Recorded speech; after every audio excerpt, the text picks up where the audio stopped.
A continuación, nuestra tertulia, apto para todo público. Los menores deben estar con un adulto responsable.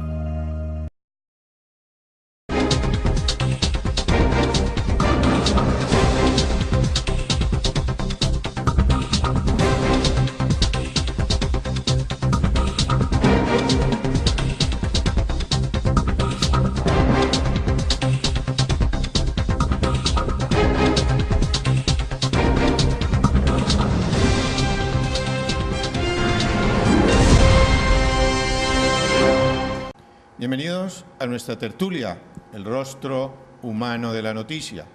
Hoy el tema es tributario, el tema de tertulia, y hemos invitado a un académico, hemos invitado a un emprendedor que ha dedicado su vida a eso, a aprender, a desarrollar su profesión y a contarnos hoy sobre algo que nos preocupa a todos los colombianos.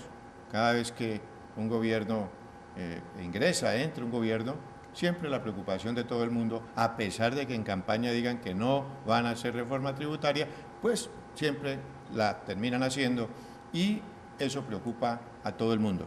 Así es que hoy nuestro invitado, el contador público Fabio Alzate López, a quien le agradecemos el estar en nuestra tertulia, el rostro humano de la noticia. Bienvenido, doctor contador Fabio Alzate.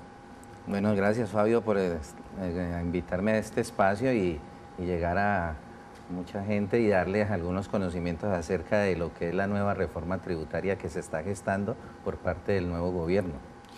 Siempre, y ese es nuestro eslogan, el del rostro humano de la noticia, antes que producir noticia, nos preocupamos por conocer, por adentrarnos en la parte humana de nuestros personajes, de nuestros tertuliantes. Por eso le preguntamos al contador Fabio Alzate, usted es de Cali, ¿no? Sí, yo nací aquí en Cali, hace ya 51 años aquí, en mi bella Cali. Bueno, Cali. ¿En qué parte de Cali, mi doctor? Yo soy de allá, de la parte donde es Torres de Maracaibo, que es un sector bastante conocido por allá, el Guabal, son zonas de jardín. Qué bueno. ¿Y qué recuerda? ¿Qué recuerda?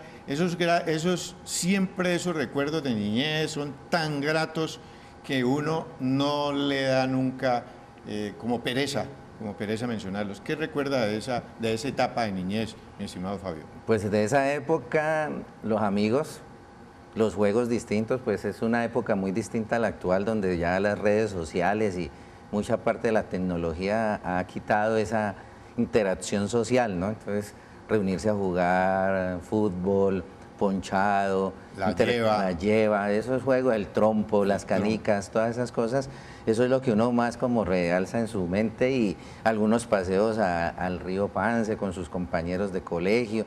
Y le tocó, me imagino que sí, ¿no? En esa época había la creencia y siempre nuestros abuelos y nuestras abuelas siempre se inventaban fábulas que uno terminaba creyéndolas. Entonces en esa época ir a bañarse al río Aguacatal era muy saludable. Ajá. Incluso decían que Santa Rita, ¿no? Sí, en Santa Rita y el Aguacatal, que era muy saludable, especialmente el Aguacatal, por la calidez del agua. Era una agua tibia que proviene precisamente de la montaña, y cuando algún niño estaba enfermo, diga usted, de tosferina o de viruela, pues lo llevaban allá y parece ser que se curaba. Sí, se tejían muchos mitos urbanos alrededor de esos beneficios, y también algunas cosas para que uno no fuera, el tema del monstruo de los mangones, cosas que se hacían en esa época para minimizar que uno se volara y se fuera para esos sitios. Hay muchas cosas de recordar, anécdotas. Y de esos amigos, ¿cuáles quedan? Así que se los encuentre, que ha permanecido y esa amistad ha perdurado, ¿cuáles? ¿Recuerda? Sí, en este momento se me viene a la cabeza, tengo un amigo muy especial que estudiamos en el bachillerato, él es propietario de una galería de arte ahí en Paso Ancho, Arte Vanegas, sé que mucha gente va allá. Vale el saludo, la cuña allá para Vanegas, que sé que está sentado escuchándolo indudablemente y viéndolo. Entonces con él hicimos muchas cosas en el bachillerato y aún perdura la amistad, y ahí hay veces nos reunimos y él es el que sabe de todos nosotros. Mira, ¿te acordás de fulano de tal? Y él nos trae la remembranza. Yo no sabía, y siempre yo cuando llego allá al sitio, él me recuerda de algún compañero. Qué bueno, qué bueno. ¿Y se da toda esa niñez allá en el colegio, en la zona de Torres de Maracaibo? ¿Va a escuela pública? Y luego, ¿en dónde terminó el bachillerato, Fabio? Yo soy egresado del Instituto Nacional de Enseñanza Media Diversificada, INEM, Y NEM. de donde han salido muchas personas aquí de Cali. No, no, y además que la calidad académica del INEM es indiscutible, es como el SENA también en su parte tecnológica, de verdad que es un soporte técnico muy importante que le ha ofrecido precisamente sus profesionales, sus servicios tecnológicos a muchas empresas, a muchos negocios. Se da esa etapa, fue una etapa difícil dentro del campo de la juventud en esa época. Era una juventud bastante imperiosa, era una juventud beligerante, ¿cierto? Y eso se daba especialmente en los servicios, en los colegios públicos. ¿Le tocó? Sí, en ese momento el mundo estaba cambiando, podríamos decir. Había muchas transformaciones, en ese tiempo el M-19 estaba en pleno furor, las revueltas de la Universidad del Valle, del Camacho, todo eso se daba y la gente los vivía. invitados especiales eran los del INEN, eran los de Santa Librada, eran Santa los de Pedrada, Poli, los de claro. Polipiedra, y Claro. así había unas denominaciones, porque en esa época había mucho cambio, mucha situación que se estaba presentando a nivel mundial, y había una expansión de muchas ideas de tipo socialista, y entonces se gestaban esos puntos allá para que llegara gente a buscar eco en sus ideas revolucionarias de su momento. Ese proceso fue difícil, el proceso de adaptación entre el sitio donde vivía y el sitio donde iba a estudiar, ¿o fue relativamente fácil? No, era muy fácil porque la mayoría éramos conocidos o por lo menos Sí. vivíamos en el mismo nivel, entonces nos adaptábamos fácilmente. No fue una, No había una brecha tan grande. no había una brecha. Y luego se da el paso ya de ingreso a la universidad. Sí. ¿Cómo se dio ese? Pues terminamos el bachillerato, superamos el tema del servicio militar, que en ese momento era imperioso también salvar, y comencé a mirar, mi interés era estudiar ingeniería civil, y la segunda opción era la contaduría pública. Me presenté los exámenes de Universidad del Valle, pues no quedé en su momento muy apetecido ese tema, y como mi hermano había egresado de la Facultad de Contaduría Pública de la Santiago, él vive actualmente en Nueva York y es asesor tributario allá en los Estados Unidos, él me dijo, ¿por qué no estudias en la Santiago? Y de verdad me fui, en ese tiempo solamente había un bloque, allá me fui y me inscribí y quedé, y empecé a estudiar Contaduría Pública. Hay aspectos súper interesantes en el desarrollo profesional de nuestro invitado hoy a tertuliar, el contador público Fabio Alzate López, que vamos a continuar con ustedes una vez pasemos la siguiente pausa.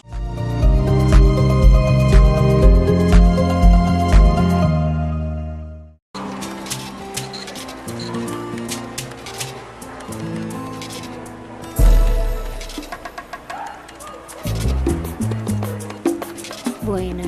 Su primera enseñanza. Ay, mira mi canica. ¡Wow! Titi, vamos a ver cómo juega. Cuidado, se pierde la canica. Su primera práctica. ¿Pero por qué? Mi hijo era un buen muchacho. La última. No se daño a nadie.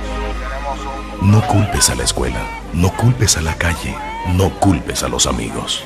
Se aprende en casa. Somos Pacífico. Somos Brisa de Farallones. Llevamos el ritmo de la salsa. Y nos encanta el cholao, la mazorca, el pan de bono y el chontaduro. Somos Cali. Somos Cali TV.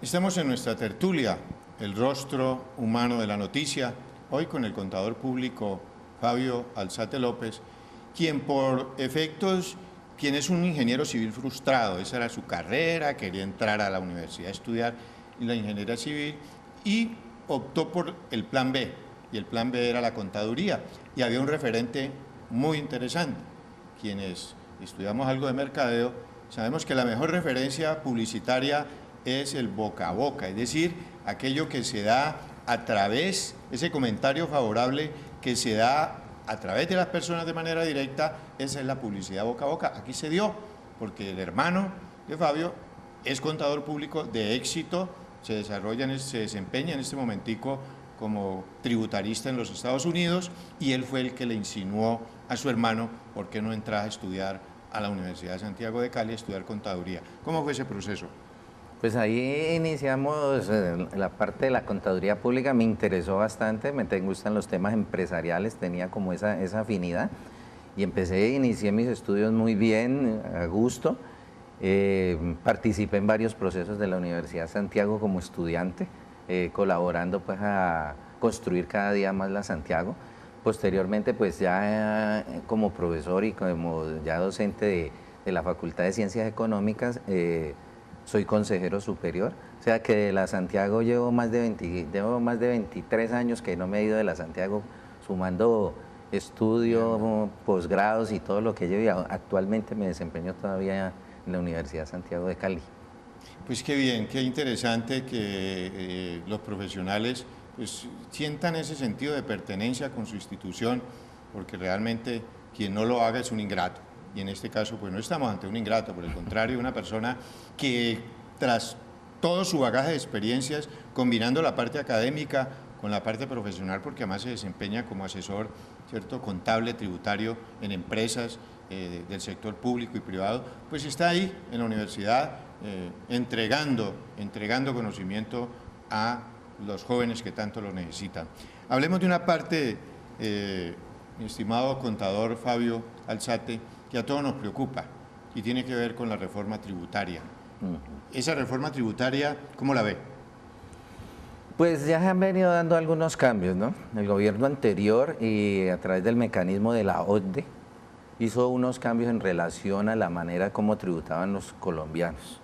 Aún quedan algunas cosas para ajustar por exigencias mismo de este organismo.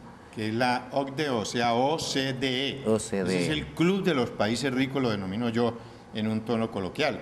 Es un organismo que propende por el desarrollo sostenible de los países. Entonces ellos tienen unos modelos económicos, y quienes quieran pertenecer a ese modelo o a esa entidad deben instaurar esos modelos económicos en sus países. De ellos viene el tema de las normas internacionales de información financiera, el tema pensional que va a traer cambios, temas de la seguridad en el trabajo. Viene porque eso tiene varias iniciativas. Dentro de esas iniciativas está lo contemplado, lo tributario. En ese modelo tributario que ellos manejan en estos otros países, pues establecen que el 85% de la parte de la carga tributaria debe ser de las personas naturales, y el otro porcentaje debe ser de la persona jurídica. ¿Y hoy cómo está? Hoy tenemos, hasta el momento teníamos invertida esa regla. Este año, es decir que el 85% lo ponían las empresas y el 15% lo ponían las personas naturales. Y eso no es visto por el organismo internacional, la OCDE, que fija todo ese tipo de políticas. Dice, señor, eso no es normal, ¿cómo así que toda la carga tributaria esté sobre las empresas? Y entonces... Muchos de los contribuyentes han visto cómo se les ha aumentado su carga tributaria, y en ocasiones donde no pagaban nada han tenido que tributar valores altísimos. Tengo el caso de una médico que tributaba alrededor de $1 millón, este año su cálculo fueron 6 millones de pesos. 6 millones. 6 millones. ¿Cuál fue el problema ahí? ¿Cuál fue la situación que se presentó con la médica? ¿No facturaba? ¿Cuál fue la situación? Porque es que eso tiene que tener alguna explicación. La explicación fue que se sacaron unos sublímites. Anteriormente esos sublímites no existían. Entonces, cuando yo calculo y liquido mi renta, tengo que acogerme a esos sublímites, o sea que ya se acorta más lo que usted se puede deducir, y entonces expone más la renta líquida gravable, se expone más, por eso se aumenta más la tributación. Y dentro de esos límites de deducciones, ¿qué recuerdas y que se pueda mencionar? ¿Qué antes era deducible y qué no ahora? No, para ese tipo en ese caso específico de la profesión. Por ejemplo, en el tema de los empleados, anteriormente el tema de medicina prepagada, intereses de vivienda, el 4 por 1000, los aportes a los fondos de pensiones voluntarias o a los AFC, pues se tomaba un valor bastante alto y había un primer límite y ahí no pasaba nada. Pero cuando usted ya liquida, le dicen, de eso solamente tómese el 40%. Entonces, claro, queda más expuesta la renta líquida y es por eso que la mayoría de empleados han visto el efecto del pago de más impuestos con base en esta nueva formulación que es bajo la teoría cedular. Se llama declarar bajo el fenómeno de cédulas. Cedular. Ya pues, primer caso, muchas de las contribuciones desde el punto de vista hoy ya no van. Entonces hay que prepararse para eso. ¿Qué otro tipo de situaciones se presentan en la nueva reforma tributaria?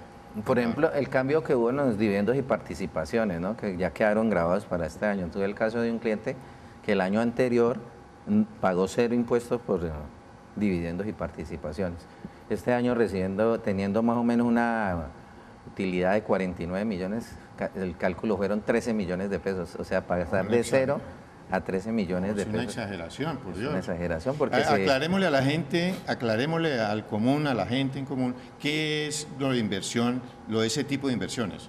Los dividendos y participaciones son las utilidades que usted recibe cuando usted ha invertido en una sociedad. O sea, son las acciones y esas acciones al final del año se decretan unos dividendos y unas participaciones y eso anteriormente era exento. Ahora ya quedó grabado con una progresividad y ahí ya más de uno que se ha visto afectado en una carga tributaria bastante considerable. ¿Y a qué obedecía? Es decir, el hecho de que fuese exento esos dividendos, esa utilidad, ¿a qué obedecía? ¿Cuál era la finalidad del gobierno o simplemente eso se ha quedado así al azar? Bueno, la finalidad muchas veces de estos movimientos es proteger, incentivar a la inversión, pero al inversionista, pero recordemos lo que hablé ahora acerca del modelo OCDE, donde ellos sugirieron que ese tipo de actividades deben ser grabadas, o sea, con el ánimo de disminuir el déficit fiscal y aumentar la tributación.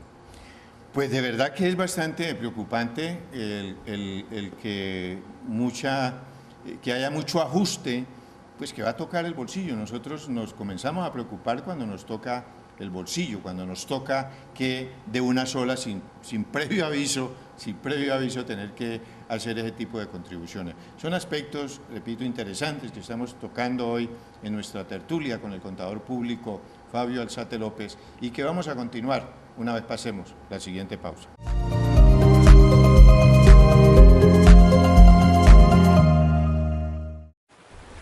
Un momento de silencio por las víctimas del conflicto armado.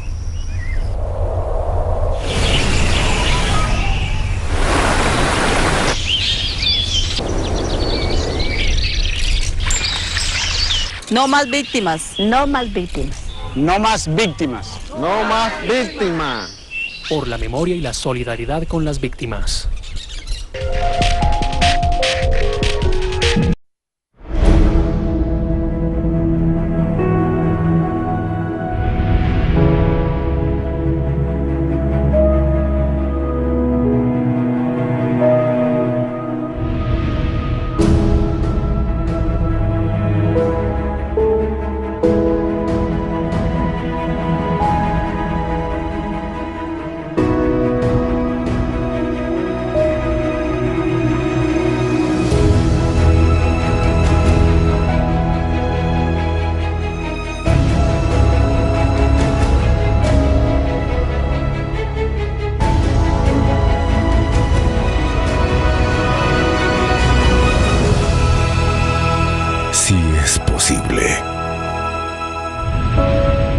La paz, responsabilidad de todos.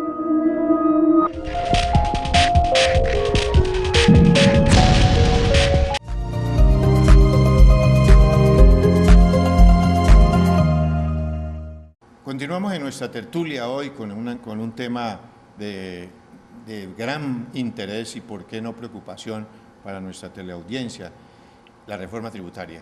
¿Qué es lo nuevo, contador público Fabio Alzate López? Bueno, una vez posesionado el nuevo gobierno, tiene que seguir dando continuidad a los ajustes fiscales que se tienen que realizar. Dentro de esas, pues hay algunas medidas impopulares, como el tema de aumentar los productos que van a ser impuestos con el IVA. La canasta familiar. La canasta familiar, que es la que ha causado más polémica. Porque es decir, la canasta familiar estaba exenta. Hay muchos productos que estaban exentos y ahora lo que se considera en esta nueva reforma es aplicarle la tarifa del 19%, porque se entiende que lo que han dicho los organismos es que acá hay muchos beneficios en el tema del IVA. A pesar de que tenemos una tarifa tan alta del 19% que quedó después en el gobierno Santos, igual nos están diciendo que hay mucho producto que es excluido o es exento. Entonces, lo que se quiere es aumentar los productos que van grabados con el 19% del IVA.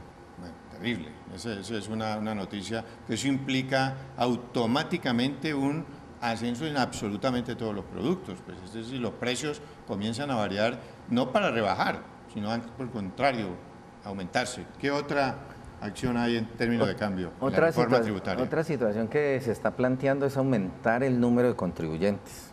Hoy están más o menos presentando declaración de renta en este periodo del 9 de agosto al 19 de octubre, más o menos unos 2.600.000 contribuyentes. 2.600.000. Y con salarios de 3.400.000. Lo que se plantea es bajar esa base a 1.900.000, que serían como 22 millones al año. Ahora, en este momento, está a 44 millones de pesos anuales. Entonces, ahí entrarían muchos más contribuyentes, no necesariamente a contribuir, pero sí a declarar. Entonces, se va a bajar más en los topes para que entren muchas más personas y poder entrar en el radar de la DIAN para poder monitorear quién es que se pasa en algún momento más topes para que entre ya a tener que contribuir con el impuesto. Pues ya ven ustedes, es decir, de aquel tope de 3.900.000. 3.400.000. 3.400.000. Pasa ahora entonces a 1.900.000. Es decir, una reducción del 50%. ¿Qué porcentaje de colombianos más o menos se considera, de acuerdo a sus conocimientos, doctor Fabio, que haya en ese rango? Yo creo que están hablando de que si hay en este momento 2.600.000 contribuyentes bajo los criterios actuales presentando declaraciones de renta, dicen que va a quedar más o menos unos 4 millones de personas declarando. 4 a 5 millones de personas declarando. Por lo menos sí, declarando. No quiere decir no necesariamente que pagar, no, pero sí declarando. Pero por lo menos sí haciendo la denuncia de sus ingresos y de su patrimonio. ¿Y eso le parece? Ese puntico nomás, ¿cómo lo ve usted desde su óptica de contador? Pues anteriormente habíamos tenido una reunión con Santiago Rojas y nos había dicho que logísticamente no era muy rentable para la DIAN bajar tanto esos topes, porque cuando usted no contribuye, sencillamente pues lo que hace es llenarse de información, pero no va a pasar nada. Pero como el interés y el plan es ante la evasión, que ya ronda los 50 billones, entonces lo que quieren es con eso, más el tema de facturación electrónica, ponerle la lupa a la evasión. Entonces, bueno, vamos a ponerle el radar a estos otros contribuyentes que no los teníamos, vamos a meterlos y los vamos a seguir inspeccionando, mirando, fiscalizando, para saber en qué momento pueden entrar a contribuir. Es decir, la idea es hacer una inspección muy general y detectar a aquellos colombianos que, teniendo la obligación de pagar el impuesto, pues no lo han hecho. Y para eso tienen que hacer una acción exploratoria en el que se va, entre comillas, sacrificar 2.100.000 colombianos, pues, para que manifiesten qué es lo que tienen. Entonces ahí sí darse cuenta de que efectivamente tienen que contribuir. ¿Qué otro aspecto podemos considerar en esa reforma que ya se nos avecina? Bueno, en relación con la evasión, pues van a aumentar el número de fiscalizaciones por parte del organismo de la DIAN, aumentar la planta de personal, buscan fiscalizar más, analizar más, exigiendo un número de visitas y de reportes por parte de ellos. Pues porque se conoce que la capacidad operativa de este organismo puede estar limitada pues ante ese volumen. Entonces lo que se quiere es darle más herramientas, formalizar más el tema de la fiscalización, incorporando nuevos funcionarios y teniendo como unas metas de fiscalización, junto con otras medidas que ya se han gestado, como el tema de facturación electrónica que viene a partir de enero para todas las empresas. Bueno, ¿y cuál ha sido la reacción? Es decir, sus clientes, ¿qué piensan? ¿Están asustados? ¿Están preocupados? ¿Cuál es la reacción de la gente del común en torno a lo que se nos avecina en materia tributaria, doctor Fabio Alzate? Pues tú sabes que siempre el tema de impuestos causa cierto escorzor en todo el mundo, ¿no? El tema tributario, el tema de que lo solicite o lo requiera un organismo como la DIAN, Eso causa cierto temor. Pero la mayoría se sienten motivados porque también están ofreciendo algunos alivios en tema de los empresarios, o sea, bajar la tasa de tributación de los empresarios a un 28%, que actualmente está en un 34%, y bajarla en un 28%. O sea, el empresario se vería algo más favorecido. Ahí quienes están un poquito atentos al tema, qué es lo que va a suceder, es la persona natural y el independiente, que con este tema de lo que hablábamos ahora de la figura de liquidación del impuesto bajo la forma cedular, pues se han visto más afectados y se seguirán viendo más afectados. O sea que la mayoría de las personas lo que van a tender es a migrar, a crear una SAS o una persona jurídica con el ánimo de hacerle frente a este tema de los impuestos. Es decir, aquella propuesta que esto viene precisamente del organismo internacional al cual recientemente hemos sido aceptados, que es la OCDE, es el de la... Ellos tienen un término, a nosotros no nos preocupa, dice la OCDE, tantos independientes como le llaman, por ejemplo, en Chile, o tantos autónomos como le llaman en el Brasil, que nosotros le llamamos economía informal. Nosotros no necesitamos tanto, necesitamos es que se legalicen organizaciones que tengan que registrarse y que en un momento dado el gobierno sepa cuáles son, con cuáles es que cuenta, que es con lo que no cuenta en este momento. Sí, la DIAN se ha venido automatizando cada vez más. Pues ya en la plataforma de la DIAN en el principio de eficiencia que tiene este organismo, se ha venido ya que uno puede presentar la información vía web, ya hay un extracto de la DIAN donde uno se da cuenta qué es lo que le han venido reportando vía exógena, información exógena.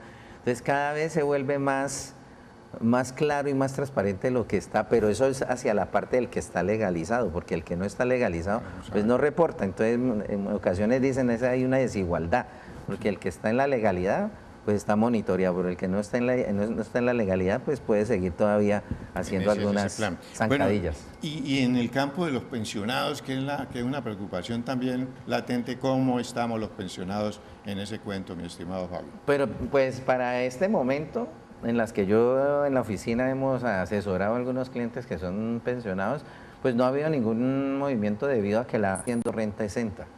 O sea, hasta 31 millones mensuales son renta exenta, o sea que la mayoría de los pensionados, muchos de ellos que superan el tope de ingresos declaran, pero no contribuyen. La situación ya se complica un poquito más cuando el pensionado tiene rentas de capital, o hace honorarios, o es empleado, porque algunos todavía siguen siendo empleados. Entonces ahí de pronto por otra cédula sí se puede ver mucho más afectado. Como le digo, anteriormente el ingreso era una gran masa y los costos y deducciones eran otra gran masa y se beneficiaba. Como ahora se puso más ácido y hay que dividir los ingresos y a todos no se le pueden aplicar los mismos costos, entonces si ese pensionado tiene rentas de capital, entonces tendrá que informar ese ingreso en otra cédula y su pensión en otra cédula. Y por la pensión muy probablemente cero impuesto, pero por las otras cédulas sí podrá ser que quede grabado. Pues la verdad es que ha sido muy, yo no le diría que muy grato, porque escuchar noticias como que nos vayan a grabar a los colombianos no es que sea muy grato, pero sí muy placentero, mi estimado contador público, Fabio Alzate, el que hayamos ilustrado a nuestra audiencia sobre lo que es la reforma tributaria, sobre las ventajas, sobre las desventajas, para que vamos poniendo, como decían nuestros abuelos, las barbas en remojo. A todos nos va a tocar, luego estemos preparados, comencemos a preparar los documentos, porque hay personas incluso que no habían tenido que presentar declaración, esta vez sí tienen que hacerlo. ¿Cuál es la recomendación final al respecto para esas personas que están preocupadas en este instante y que quieren cumplirle al gobierno a través de la presentación de los documentos que corresponda? Fabio Alzate. Pues básicamente es organización y planeación. Tener organizados sus documentos, y debe llevar una contabilidad, ojalá que la lleve de manera adecuada para conocer sus cifras y para poder con base en ellas hacer una correcta planeación tributaria. Básicamente que eso sería como los dos tips que se podrían tener y que son muy puntuales y que los podemos hacer fácilmente. Llevar una contabilidad con base en esas cifras, hacer una planeación tributaria para lograr racionalizar el impuesto o lograr ahorros también a través de impuestos. Lo que pasa es que hay veces dejamos las cosas para el último momento o somos muy informales en el tema de hacer negocios, y y entonces no dejamos los soportes adecuados y a veces no nos podemos beneficiar porque no tenemos los soportes adecuados. Pero el ciudadano de a pie también puede hacer una correcta planeación tributaria.